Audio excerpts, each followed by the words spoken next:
বলে থাকে আমরা যখন ঘুমাই তখন মস্তিষ্ক আমাদের স্মৃতিগুলো নিয়ে নাড়াচাড়া করে, আমাদের স্মৃতিগুলোকে পুনর্বিন্যাস করে, আর সেটাই আমাদের কাছে স্বপ্ন হিসেবে ধরা দেয়। অর্থাৎ তারা বলতে চায় যে স্বপ্ন হচ্ছে ঘুমের ঘোরে আমাদের দৈনন্দিন জীবনে ঘটে যাওয়া আমাদের চিন্তা বা ভাবনার প্রতিচ্ছবি।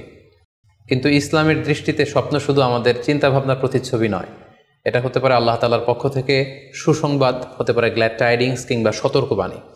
তাই এই স্বপ্নের ব্যাপারে আমাদেরকে খুব ভালো ধারণা রাখা উচিত। শুরুতে আমরা বলবো যে এর গুরুত্ব এবং তাৎপর্য কতটুকু। স্বপ্ন হচ্ছে নবুয়তের সূচনা। নবুয়তের সূচনা হয়েছিল স্বপ্নের মাধ্যমে।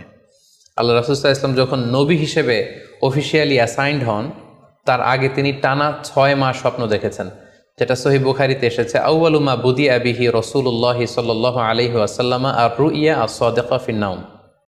রাসূল সাল্লাল্লাহু আলাইহি ওয়াসাল্লামের কাছে ওহী বা রেভেলেশনের সূচনা হয়েছিল স্বপ্নের মাধ্যমে। ফাকানা লা ইয়ারা রুইয়া ইল্লা জাআত মিসলা ফালাকিস সুবহি। আর রাতে স্বপ্নে রাসূল সাল্লাল্লাহু আলাইহি ওয়াসাল্লাম যা দেখতেন, দিনের বেলা সেটা প্রভাতের সূর্য কিরণের ন্যায় রাসূল সাল্লাল্লাহু আলাইহি ওয়াসাল্লামের কাছে সুস্পষ্ট হয়ে যেত। অর্থাৎ যা তিনি রাতে দেখতেন স্বপ্নে, দিনের বেলা সেটাই হুবহু ঘটে যেত। তো এই হাদিস থেকে আমরা বুঝতে পারি যে স্বপ্ন হচ্ছে ওহীর সূচনা, অর্থাৎ ওহীর সূচনাটা হয়েছিল স্বপ্নের মধ্য দিয়ে।